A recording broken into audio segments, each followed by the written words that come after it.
జై గురు జై గురు క్రియేషన్స్కి అమ్మమ్మ చెప్పే కథలకి స్వాగతం. ఈరోజు మన కథ పేరు జాలరి నమ్మకం. గంగానది తీరంలో ఒక చేపలు పట్టేవాడు రోజు చేపలు పట్టుకొని వాటినన్నిటిని అమ్ముకొని జీవనం సాగిస్తుండేవాడు. అతని పేరు కమలేష్. అతను అలా జీవనం సాగిస్తూ ఉండగా ఆ ఊరిలోనే ఉండే ఒక జ్ఞాని, ఆయన సురేష్ చటర్జీ, ఆయన దగ్గరికి వెళ్ళి తన చేపలన్నీ అమ్మేవాడు అందరితో పాటుగా. అయితే అతను ఆ చేపల్ని కొని డబ్బు ఇచ్చేవాడు కాదు. అలా డబ్బు ఇవ్వకపోవడం వలన ఈ జాలరి వెళ్ళి ఎప్పుడు అతన్ని అడగాలనుకుని వెళ్ళేటప్పటికి అతను తప్పించుకొని ఎక్కడికో వెళ్ళిపోయేవాడు. ఇక అతను దొరక్కపోవడం వల్ల అలా చాలా రోజులు ఎదురు చూసి ఒకరోజు కమలేష్ అలాగిలాగా సురేష్ చటర్జీని పట్టుకున్నాడు. ఆయన అడిగారు, స్వామి, మీరు ఇంత జ్ఞానవంతులు, ఇంత మంత్రాలు అన్నీ తెలిసిన వారు, మీరు అందరికీ ఇన్ని బోధిస్తున్నారు కదా, నాకు ఒక మంత్రాన్ని బోధించండి. దాని ద్వారా నేను గంగానదిలో చాలా లోతుగా పైకి అక్కడికి వెళ్ళి లోపలికి వెళ్ళి చాలా చేపలు పట్టుకొని వస్తాను.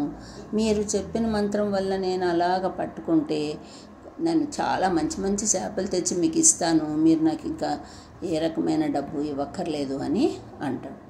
ఈయన అనుకుంటాడు, ఈయన తప్పించుకోవాలి ఎట్లాగైనా అని. ఈ సురేష్ చటర్జీ ఏం చేస్తారంటే ఈయన తప్పించుకోవాలని ఆయన చెవిలో ఒక మంత్రాన్ని చెప్తారు. ఓం ఓం ఓం అని చెప్పి, ఈ మంత్రాన్ని నువ్వు అనుకుంటూ వెళ్ళిపో, గంగానది మీద నడుచుకుంటూ లోపలికి వెళ్ళిపోతావు, అక్కడ వెళ్ళి నువ్వు ఎన్ని చేపలన్నా పట్టుకొని రావచ్చు, గంగానది మీద నడుచుకుంటూ మధ్యలోకి వెళ్ళిపో అని చెప్తారు. చెప్తే ఈయనకు ఆయన మాట మీద ఎంత నమ్మకము విశ్వాసం అంటే ఈ కమలేష్ ఏం చేస్తాడంటే అలాగ ఓం ఓం ఓం ఓం అనుకుంటూ అలా గంగానది మీద నడుచుకుంటూ గంగానది మధ్యలోకి వెళ్ళిపోయి చాలా చేపలు పట్టుకొని వివిధ రకాల చేపలు పట్టుకొని వచ్చి రోజు వాటిని అందరికీ అమ్ముతూ అందరికీ దాన్ని చక్కగా పంచుతూ ఆయన చాలా డబ్బు సంపాదిస్తుంటాడు. సరే, తను ఆయనకు చెప్పాడు కదా, జ్ఞానికి, ఆయన సురేష్ చటర్జీకి చెప్పారు కదా, నేను ఆయనకు ఒక మంచి చేపని ఇచ్చేస్తాను అనేసి ఆయన చేపల్ని పట్టుకొని ఒకరోజు ఆయనను వెతికి వెతికి వెతికి పట్టుకొని, స్వామి, మీరు చెప్పడం వల్ల నేను గంగా నది మీద నడుచుకుంటూ వెళ్ళి చాలా చేపలు పడుతున్నాను, మీకోసం మంచి మంచి చేపలు తెచ్చాను, తీసుకోండి అని ఇస్తాడు. ఇస్తే ఈ జ్ఞానికి ఆశ్చర్యం వేస్తుంది. నేను చెప్పిన మంత్రం వల్ల ఇతను ఇంతలో గంగానది మీద నడుచుకుంటూ వెళ్తున్నాడంటే నేను కూడా నడవగలను కదా అని, నేను కూడా వస్తాను నీతో, నేను కూడా నిన్ను పట్టుకొని నడుస్తాను లోపలికి అంటే, సరే స్వామి రండి అని ఈయన సురేష్ చటర్జీ గారిని తీసుకుని గంగానది మీద నడిపించుకుంటూ వెళ్తాడు.